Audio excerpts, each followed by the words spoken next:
Are live. All right, we are live. We are ready. We are good to go.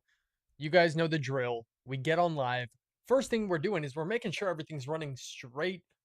Everything's got to be good. Got to be cool. Very cool. Um, I actually do want to bring some stuff up here. So I want to open up some sound effects for this stream because well, why not?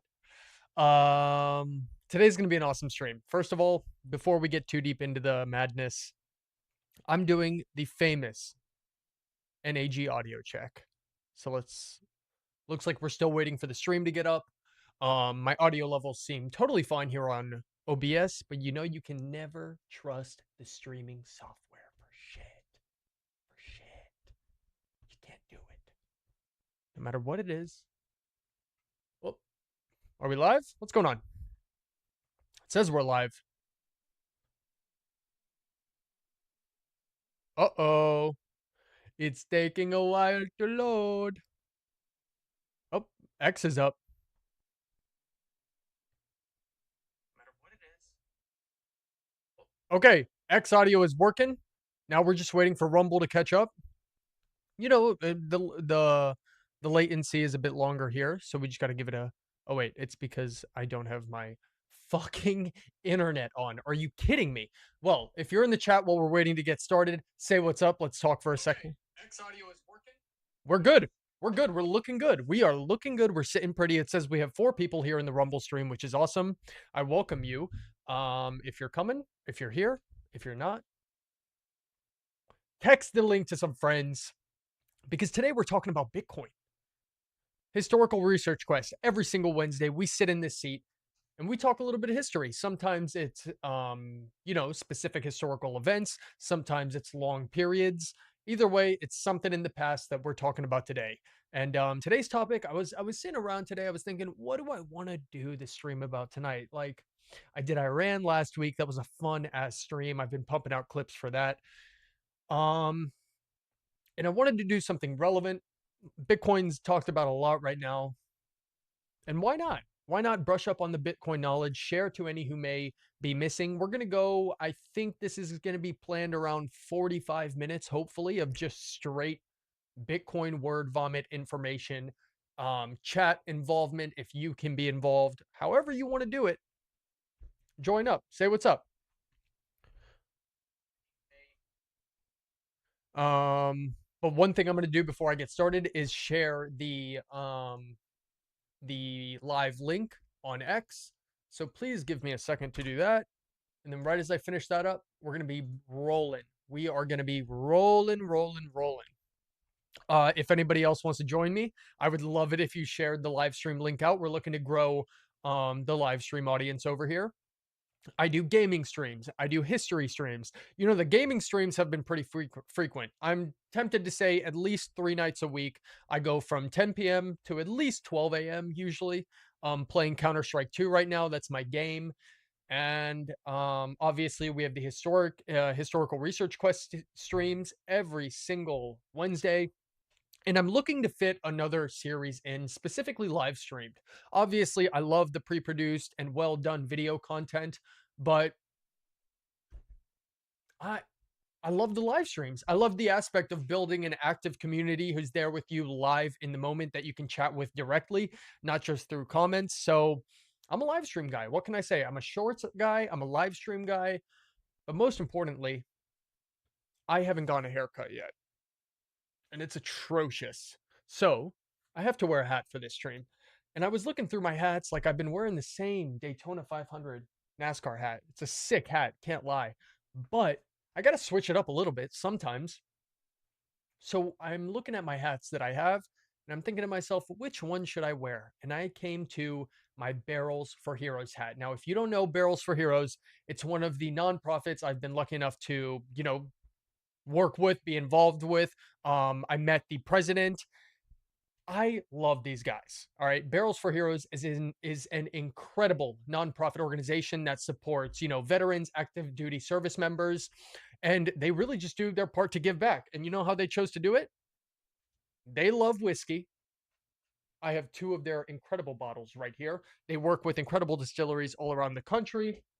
Um, in order to, you know, support veterans and active duty service members. And if you guys know anything about NAG, we love our veterans over here. We've donated at one time in 1 month, in a 1 month period, we donated $60,000 live on stream to veterans on Rumble. Of course, none of that would have been possible without the sponsors who were backing the donations. But I was just so incredibly thankful that I was the one chosen to actually give away that money and live stream it here on Rumble through Rumble Wallet using Rumble Studio, everything, the whole 9 yards. It was an incredible experience. Barrels for Heroes, I met them just before then. They were the first nonprofit I had on one of the giveaway streams. And let me tell you, they're the best. They are awesome people over there. I'm so happy to have met them and worked with them. So, of course, I'm wearing their hat. And if anybody has any hats out there that you want to send me your hats because I love a good hat, especially for a stream. Especially for a stream when I'm dealing with a little bit of length that I don't want to deal with up here. I'm ready to throw on a hat anytime, and I'll wear anyone's hat. I don't care if it's pink. I don't care what color your hat is. I would make it a series or something to look forward to. What fucking hat is Leon wearing today? And if that's your question, then hopefully I'll get some hats sent to me in the mail. I'll rip some more hats and I'll wear everybody's fucking hat. Every hat gets a day of the week. So right now, the rotation is these two hats. Clearly, not enough hat. Not enough hats. I need to up my game on the hat in the hat world. All right. And if you help me out to do so, I will be eternally grateful and I'll wear whatever you send me. Now later on, listen, if your boy starts popping and shit, then that series might have to change up a little bit. But for now, I'm wearing any hat for free. That's it. That's it. All right. While I was talking about Barrels for Heroes, I may have forgotten to post the stream. So let me do that right now. We are live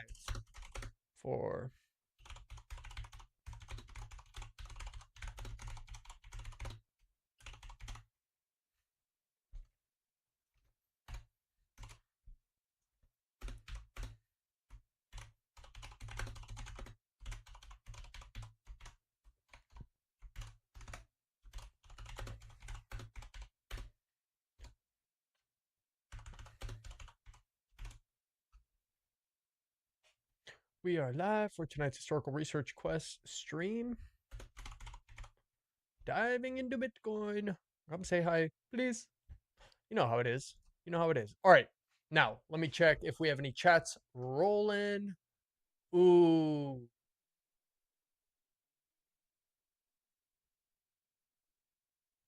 It says video not found, which is only a little bit annoying because all right, I brought up the chat on my phone, so we're going to leave the chat somewhere around here. I'll pay attention, I'll do my best. But for now, I'm excited to jump right into this. So let me bring up what I've got over here for that. And let's get started. If you guys are ready to hear about Bitcoin, let's talk about Bitcoin. This can be, listen, obviously, I don't have a fucking PhD in Bitcoin, but I'm a Bitcoin guy. I love it. I love spreading the message and information to new people. But no, I'm not a propaganda machine. But Bitcoin is something I want to talk about today. So if you want to listen to it, then feel free. But we're going to jump right into today's historical research quest, focusing on Bitcoin from 2008 to 2026. Let's talk a little, recent history. Also some present. Potentially we'll mix them in. I know it's historical research quest, yada, yada, yada. But we're talking Bitcoin. Let's do it. So welcome to today's historical research quest stream. We are jumping straight into it. I'm your host, everybody, Leon Horvath. I am in the great state of Florida, and today we're taking a deep dive into one of the most revolutionary inventions of the 21st century, the complete history of Bitcoin from its mysterious birth in the ashes of the 2008 financial crisis all the way to where we stand right now in April 2026. This is not at all just going to be a price chart recap. It's literally the story of an idea that challenged banks, governments, and the very nature of money itself. We'll cover the cypherpunk roots, the anonymous genius Satoshi Nakamoto, the very first blocks mined, the wild boom and busts, the hacks, the halvings, the institutional takeover, and Bitcoin's current status as a maturing global asset. You already know. You should already know that. If you don't already know that, then definitely stick here. Stick right on this stream. All right. Okay. Because I'm going to say that again. Bitcoin's current status as a maturing global asset, baby. By the end of this hour, you'll understand exactly how a white paper published on the cryptography mailing list became a $1 trillion phenomenon that governments are now buying. So grab your coffee, settle in, and let's travel back first to October 2008. Look at this bad boy. You can see the images behind me. I got to go get it. What can I say? I set up a better system here where the images are no longer just cutting me in half, showing me on one side. We're we're getting better at this. We're getting better at this. And look how well the Bitcoin coloring and the Bitcoin vibe matches my hat today. It just reaffirms the fact that the Barrels for Heroes hat was the right move. One more shout out to those guys because I just love them. Obviously, nobody told me to put this hat on. None of that. This is me. I'm a stand-up guy. What can I say? And I love supporting my friends. So, to truly understand Bitcoin, we have to start with the perfect storm that created it. The 2008 global financial crisis. Banks were collapsing, governments were printing trillions in bailouts, and trust in centralized finance was shattered. And that has continued to echo on throughout today's times. Enter Mr. Satoshi Nakamoto, an anonymous person or group whose true identity remains unknown to this day. On October 31st, 2008, Satoshi posted a 9-page white paper titled Bitcoin, a peer to peer electronic cash system, to a cryptography mailing list. In it, Satoshi described a revolutionary system, digital cash that could be sent directly from one person to another without going through any bank, any trusted third party, none of that. It solved the double spending problem using decentralized timestamp server and proof of work. The white paper wasn't elegant, technical, and visionary. It drew on decades of prior ideas from cypherpunks, people like Adam Beck with Hashcash, Wei Dai with B Money, and Nick Szabo with Bitcoin, but combined them in a completely new way. It was literally brand new. So hence its revolutionary nature and the way it's pushed forward so many years later. I mean, relatively not that many years later, but still. Then on January 3rd, 2009, Satoshi mined the very first block. Okay, so the white paper was published October 31st, 2008, but the very first block wasn't mined until January 3rd, 2009. And this was called the Genesis block. Okay, block 0. Embedded inside it was a headline from that day's London Times newspaper. It literally quoted Chancellor on brink of second bailout for banks. That single line was Satoshi's quiet protest against the broken financial system. So you know what's funny about this? Think of modern day meme coins like Pump Fund and all this shit. They they get printed. These meme coins get printed out into the ether based off of hype. It's a very popular way of using it. Obviously, not all coins are produced that way, but you see a headline and you launch a Pump Fund meme coin. You hope it gets some traction, you get some money out of it. Awesome, cool. Isn't it so funny how when Bitcoin first started, the holy grail of all these, the daddy of all crypto, it launched in a similar way. Like it wasn't based off the hype. It literally was coming off the back of major hype. And then that was like the ticker almost. The ticker was when you opened up that white paper, you saw the headline and you were like, wow, you connected the message, you connected the referenced action or news to this new digital product. And you do that on a much more saturated and washed out scale today when it comes to meme coins. But if you think about it, even Satoshi Nakamoto put Chancellor on brink of second bailout for banks into that original block. Very cool. Very cool. It's a funny little parallel that I noticed when I was reading back over this stuff. Just 9 days later, on January 12th, 2009, Satoshi sent the first ever Bitcoin transaction. He sent 10 Bitcoin to Cypherpunk Hal Finney.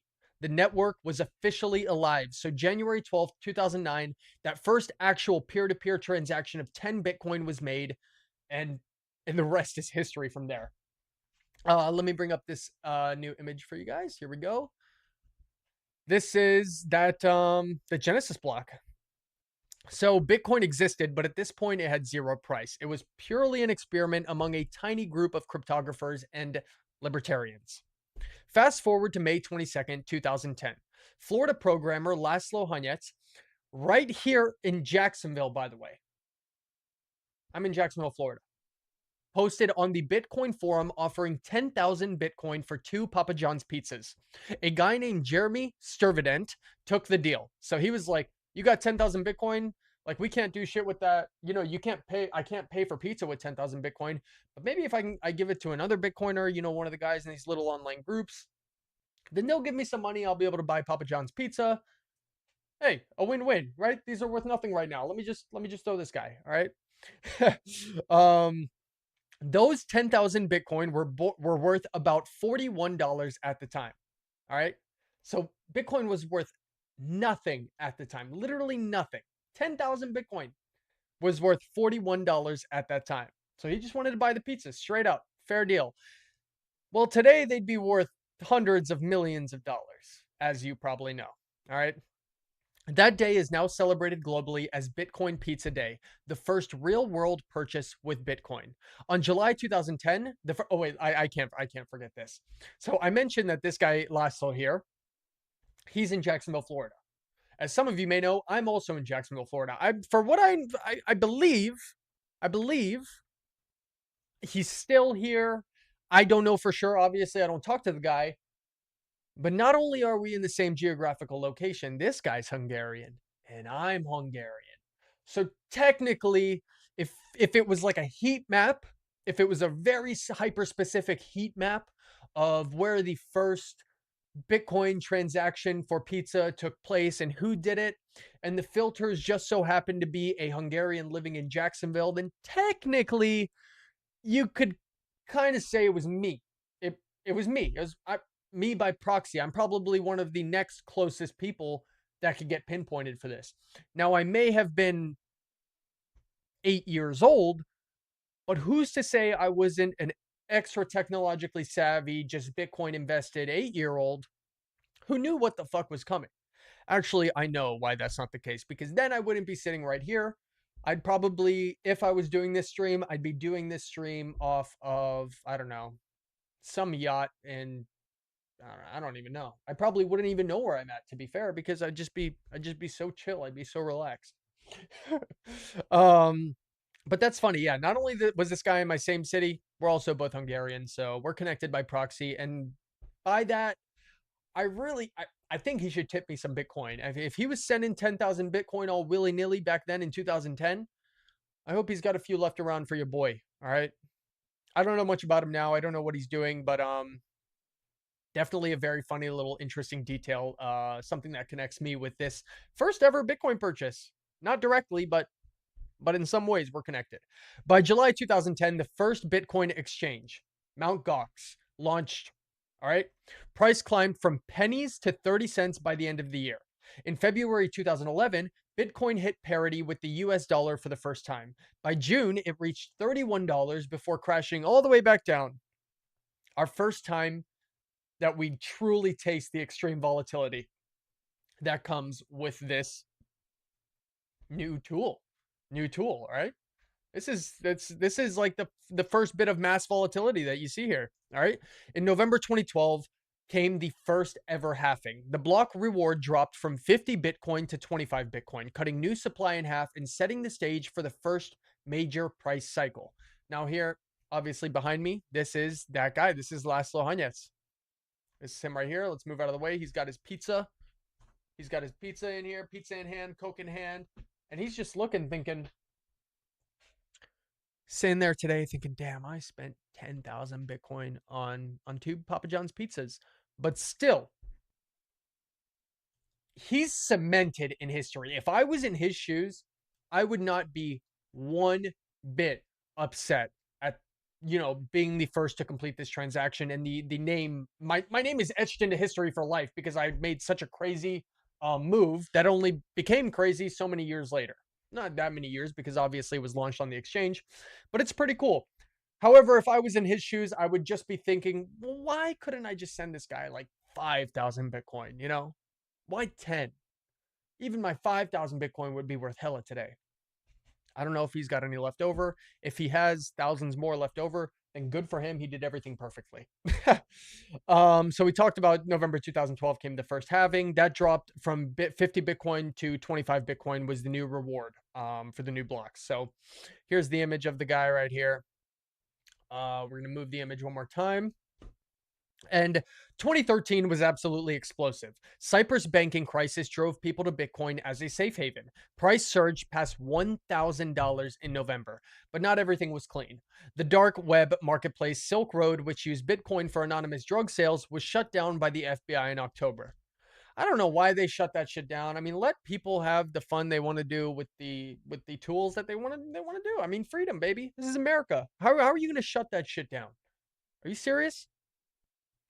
Then came 2014, the Mt. Gox disaster. Once handling over 70% of all Bitcoin trades, the Tokyo based exchange suddenly collapsed after losing 850,000 Bitcoin in a massive hack. They got cooked, as the kids would say today. Customers lost millions. Price crashed from over $1,000 to under $200. At that point, many declared Bitcoin dead. Good as gone. Yet the network kept running. Developers fixed bugs, and the community learned hard lessons about security and custody. Keep your wallet codes intact, everybody. Here we go. Mt. Gox, where's our money? You see it? Yeah. Yep.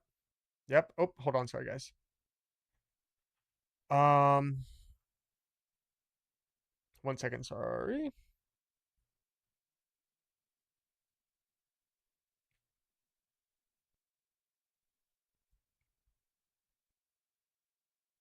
Ooh. Yeah. So another event of extreme volatility here. Mt. Gox got hacked, lost 850,000 Bitcoin. Their clients were lost. Everyone was lost. And now it's in the past, but at the time, obviously, just due to the pure price impact, that was a pretty wild event. So much so that people actually thought Bitcoin was dead. Imagine saying that today. The second halving hit in July 2016, dropping the reward down to 12.5 Bitcoin. Price began climbing once again. Remember, at every halving, the reward of Bitcoin for the blocks mined is cut in two. 2017 was pure euphoria, ICO mania, retail FOMO, and the first big institutional whispers pushed Bitcoin to nearly $20,000 in December. Then came the brutal 2018 crypto winter. Price fell below $4,000. The 2017 fork debates led to Bitcoin Cash, but Bitcoin itself stayed completely dominant. By 2019, the narrative had shifted from magic internet money to digital gold. This is where we step up another block. You're taking big jumps here. And it's reflected in the prices too. The big crash. Look at how the major crashes are always a level up though. A level up though. Now, of course, there have been a few exceptions where the crashes came down low. That's what we call today fire sales. But it doesn't seem like we have many of those anymore. Take me back. Take me back. Like imagine in 2017, what was I doing in 2017? I started high school. I started high school in 2017. Why couldn't I buy Bitcoin then? Well, in 2017, it went up to 20,000. 2018 crypto winter, it went down to 4,000. So why couldn't I buy when I was a year older in 2018? It made even more sense. Why was I not paying attention to this shit? I was too busy playing Call of Duty Black Ops 2 or whatever Call of Duty was out at that time. Actually, that was way later. That was way later. All right, we got the right image up. COVID-19 in 2020 triggered massive stimulus and sent Bitcoin soaring once again. So we just jumped from 2018 to 2020. Like I told you, I'm not here to be a Bitcoin encyclopedia. I'm just talking about big events, major historical events that could hopefully lead a lot of new gens or people just now getting into the crypto space to maybe watch this live or come back one day and be like, all right, this is a good informational video. Let me just put it on real quick. Because obviously, I think people could talk about Bitcoin for days on end without stop, and not everything would be shared. Okay. So let's restart there. COVID-19 in 2020 triggered massive stimulus and sent Bitcoin soaring once again. The third halving in May 2020 cut the reward now down from 12.5 Bitcoin all the way down to 6.25 Bitcoin, matching the half, literally halving. It's in the name, halving the reward down to 6.25 Bitcoin. Tesla bought 1.5 billion in Bitcoin in February 2021. MicroStrategy became the biggest corporate holder. El Salvador made Bitcoin legal tender in 21, though scaled back later under IMF pressure. And it just started to explode through not only retail, but institutional. And look at this, even full governments, countries were adopting. Bitcoin hit its then all-time high of roughly 69,000 in November 2021. The 2022 bear market, FTX collapse, and the regulatory crackdowns followed, but the network survived once again. January 2024 brought the same game-changing moment. Not the same, but it brought another game-changing moment. The US SEC approved 11 spot Bitcoin ETFs from BlackRock, Fidelity, and others. Billions of dollars flowed in. The fourth halving in April 2024 now reduced the rewards down to 3.125 Bitcoin. 2025 delivered the biggest bull run yet. Bitcoin smashed previous highs, reaching an all-time high of approximately $126,000 in October 2025 before pulling back in a healthy correction. Several US states even began creating strategic Bitcoin reserves. Remember those days, man? October 2025, 126,000. Every day you were waking up and it was just flying. It was flying and you were sitting there begging. You were like, please get me back to the 70s one more time. I'm going to put my whole life savings, everything I've ever made, everything I've ever earned, all of it. If I ever go back to the 70,000 mark for Bitcoin after this time in October 2025, when we hit 126,000, then I will dump everything I have into it. Then you fast forward to today, April 15th, 2026, and Bitcoin's trading at like $75,000. And look at you. You're still not dumping everything you have into it. And this is all you begged for in October 2025. It's all you begged for in October 2025. And you won't do it because you want it to go lower. You're greedy. You're scared. And you should learn from your past mistakes if you want to, or don't. This is not financial advice. But all I'm saying is the masses were screaming in October 2025. If I could get another Bitcoin fire sale, if we could jump down to the 70s like we had it earlier, that major run came from the 70s, if I'm not mistaken. Here we go. Wait, here. Where's it at? October 7th. We were at December 2024. Oh, wait, wrong. Here we go. Whatever. But the point is, you all were begging. You all were begging to get a fire sale, begging to buy cheaper, begging to get in on the action. And now when we're there again, you don't want to do it. This is how cycles work. Ebbs and flows, baby. Ebbs and flows. Now, charts might be more linear. They might be whatever. But when you have a technological wonder like Bitcoin go on a run that it has up until this point, you just sit and marvel. And every time the price hits a new all-time high, you just beg for it to drop down to half that so you can make sense of putting your money into it. And then when it does, you don't, because you wish for it to go lower. And right as you're starting to get ready, like, okay, if by tomorrow it's still here, then I'm going to buy here. Guess what that day is? Well, tomorrow is the day that the green candle from heaven pops out and you're left behind yet again, only to wait for another 50% cut, which will now be 50% higher at the bare minimum than last time. Not guaranteed. Like I said, we've had our drops, we've had our ebbs and flows, we've had our major shakeups, but over time, your buy opportunity is flying away. That's all I'm going to say. Once again, I want to say for the people in the back, as of today, April 15th, 2026, Bitcoin is trading at around $74,000, $75,000. just months ago. It is April. October. We said October 25th it hit the peak. You ready? So November, December, January, February, March, half of April. That's 5.5 months. We dropped down. We were even lower. We were in the 60s. We were at half off. It was half off. And you were begging. You were waiting for it to go lower. You didn't jump in. Now everybody's talking, oh, Bitcoin's priming for a run. Bitcoin's priming for a run. Look at the setup. Look at the setup on the chart. This is looking good. We're having a good buy pressure, sell pressure is all-time low. Guess whose buy pressure is low? Yours, because you're not committed. You're not committing. And you're not at fault for that necessarily, but what can I say? That's it. We'll leave it at that. All right, we're going to move on to our next picture here. So this is the spot Bitcoin ETF approval table, BlackRock and Fidelity inflows. Can you not see the whole image? Okay. Not entirely, but here you go. These are the filings, the refilings. Here we got the money details, the custodian information, the most recent filing, so you can see here that these were all December, January 2024. We had a one in December 2023. And then the rest were in January 2024, depending on which exchange it was. Obviously, here you have the famous New York Stock Exchange, the NASDAQ, CBOE, the fees after waivers. Oh, let's move here. Obviously, the tickers for all the different ETFs. And then now we can run through the list here. Let me actually just bring this over here. We have the Bitwise Bitcoin ETP Trust, the ARC 21 shares Bitcoin ETF, Fidelity Wise Origin Bitcoin Trust.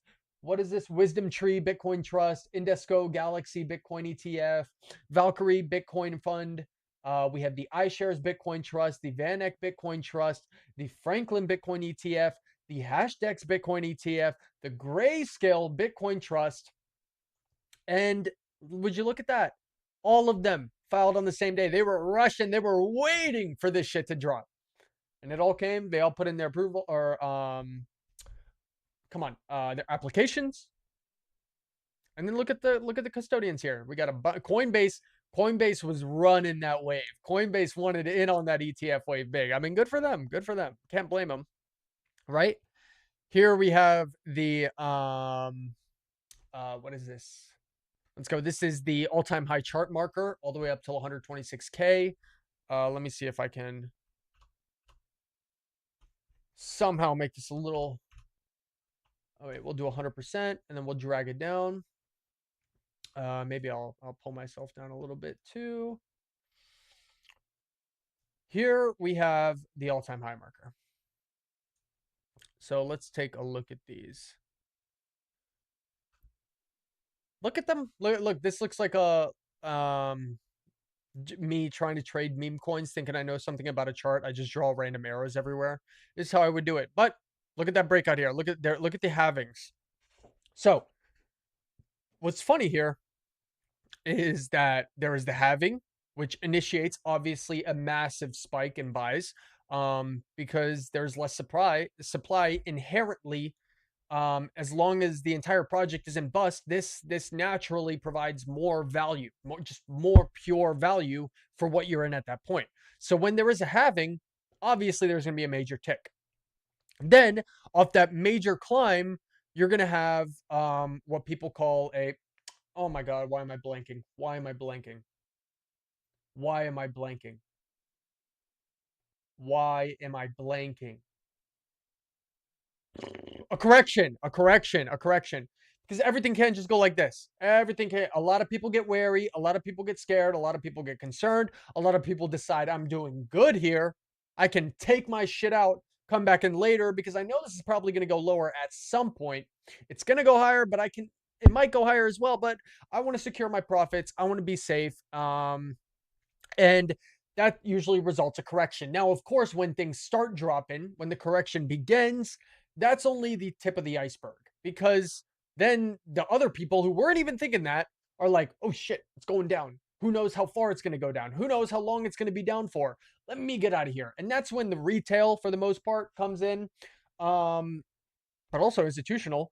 And they're like, all right, let's clear shit out. Let's clean house. Let's get ready for the next run. All right. We get a nice little correction. There's the classic up. maybe a little plateau sometimes if everybody's just thinking like, depending on the news that's coming out, if buy and sell pressure is putting each other off. Then comes the dip, the initial dip, then comes the bigger pressure dip, and then comes like the full corrected point. And that's where you restart the climb. Now you're aiming for a correction to not really go past, like, this is just me personally talking. Like when I'm looking at a chart, what I'm thinking about, I don't really want a correction to dip below 50% of the run we had. So it creates a staircase. Wait, inverse camera, guys. This is difficult like that. But obviously, sometimes it corrects far below that. The market has a mind of its own, and it knows what it's thinking, what it's feeling, far before anybody else does. I'll tell you that right now. All right. But if you look at this chart here, here was a halving. Can you see my cursor? I hope you can. Let me see. I'm checking the stream to make sure you can see my cursor. Oh, but it's going to take a while to upload. So we're just going to take it here. Here we have the first halving line. Then you have a major run, a little correction, but another major run. All right. Here you get a little price drop. You get a little increase. Maybe they're thinking, oh, we'll get another step up here. Nope, we're correcting all the way down here. And if you look, it's right near the peak of the first candle. That first like God candle. All right. Oh, oh, you can't see my cursor. I forgot to turn show cursor. Oh wait, I can update that here. I can update that here. I think. Oh, wrong thing. Window capture cursor. All right. Oh, it's because I was on the wrong area. All right, so we're gonna restart that real quick. Here we go. We have the first halving of this chart. This was in that first halving. This was November 2023. Right after that first halving, like I said, the inherent value peak.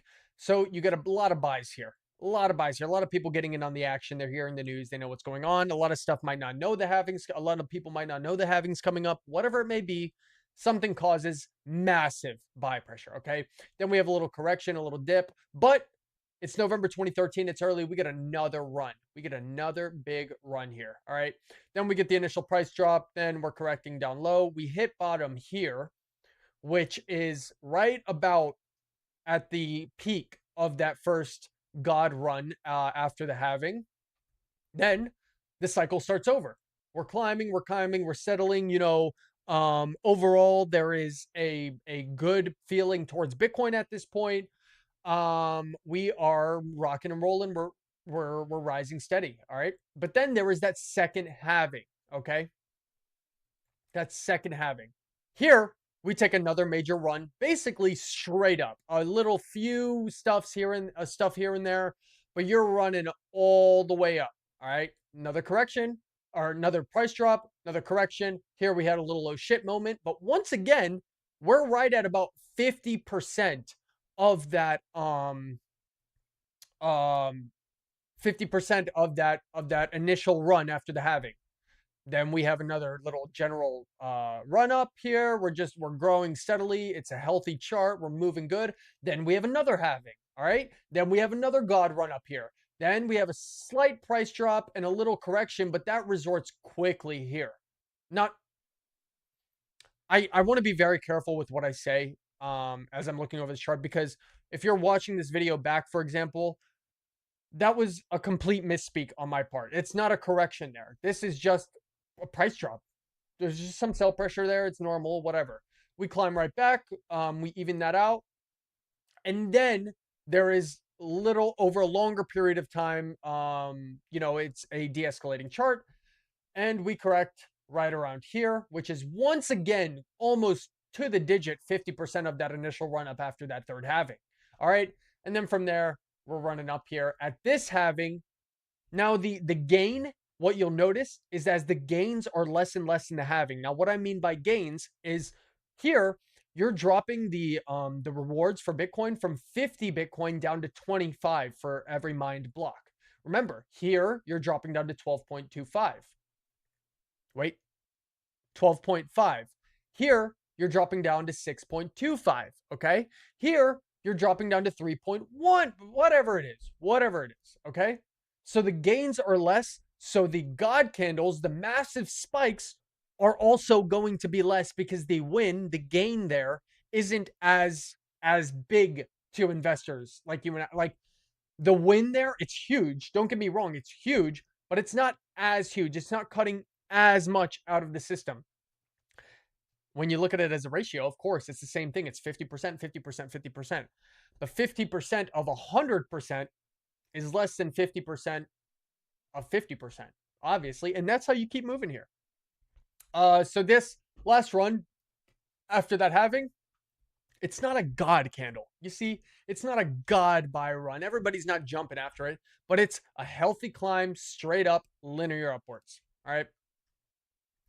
That's how it is. So that was fun, yeah. But literally, all in all, from a white paper and a Genesis block to a global asset class worth over $1 trillion, Bitcoin has survived every prediction of its death. Every single time it's proved its death predictions wrong. It has proven that decentralized, scarce, verifiable digital money is not only possible, it's quite literally unstoppable. We've seen halvings enforce scarcity, exchanges rise and fall, governments shift from hostility to strategic reserves, and ordinary people like you and I literally treating it as digital gold. The story isn't over, not even close. The next halving is in 2028. Lightning Network, ordinals, and layer 2 solutions are expanding utility, and adoption grows day by day, night after night. It's just expanding, it's exploding. And people are wondering, why isn't it growing so much? Why isn't it growing as much? The halvings are lower. There's so many factors that go into this thing. But if you just take a look at the adoption, it's nonstop. It's nonstop increase in adoption and just just routes and access to Bitcoin is growing every single day. So that's where we are. That's where Bitcoin is from 2008 all the way to today. Once again, if you're in the chat, let me know if you're here. But that summarizes up this historical research quest stream focusing on Bitcoin. I thank you for joining me on what has been this historical research quest. I'd love to read some big takeaways. If you could drop some of your biggest takeaways in the comments, maybe what surprised you most. Hit the like, hit the follow, and I'm definitely going to see you next time for another deep dive history stream. I love focusing on any topic. If you have any recommendations for me, go on my X, comment under the Rumble video, anywhere. Just type some comments in there of what you would like to see history streams about. I'm always looking for new ideas, so I'd love to pop your ideas in. It's simple as that. I'm a man of the people, really am. But always stay curious and stay sovereign. This Bitcoin story is just absolutely incredible. It's ridiculous, and I love talking about it. I'm gonna take a look at the chat. Oh, no one's in the chat, guys. I don't see any live chatters here. I'm gonna type myself.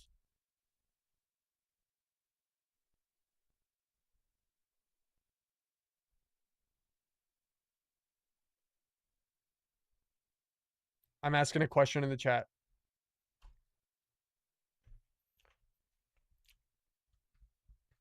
Yeah, but honestly, that summarizes up the whole stream for tonight. I have a problem with dragging out the end of these streams, like for unnecessary reasons. It's because I kind of just want to chill here.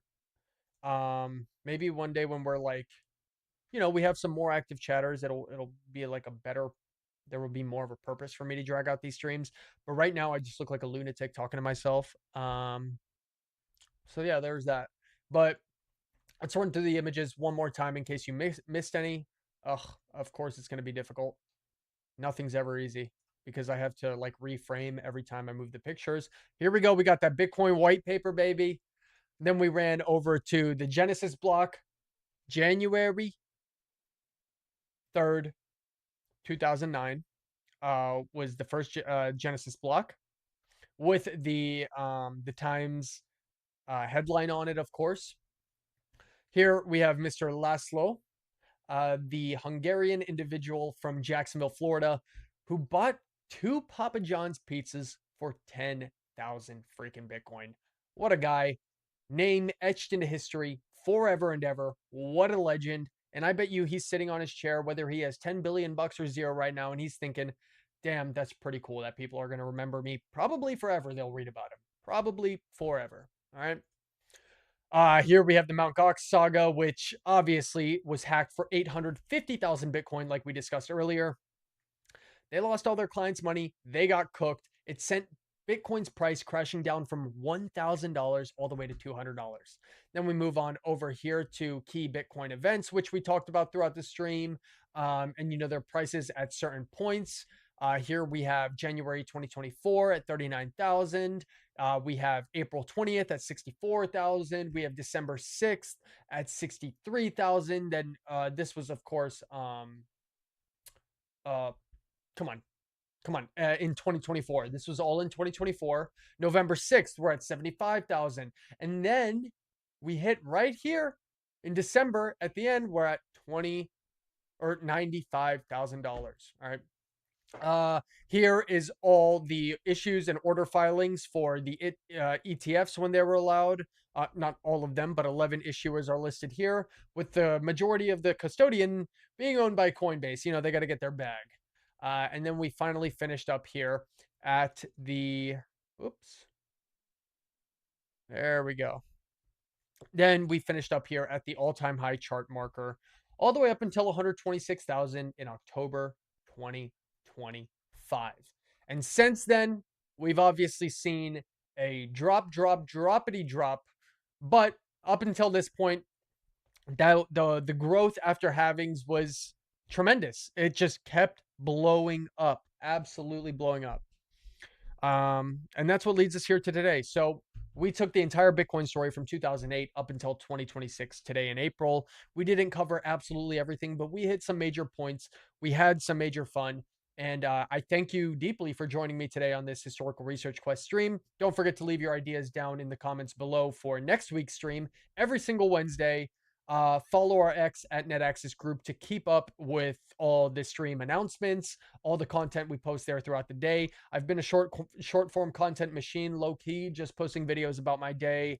Obviously some news stories and specific topics, but that's where all that goes on, along with our TikTok, along with our Facebook, along with our Instagram, which all are beautifully named the exact same thing as this Rumble channel. So check those out if you'd like to, and if you can, support the videos, whatever you can do. I love doing these for you guys. So once again, I'm going to say it. I'm going to stop rambling. We're going to chill. We're going to take a chill pill. It's getting to be 11 p.m.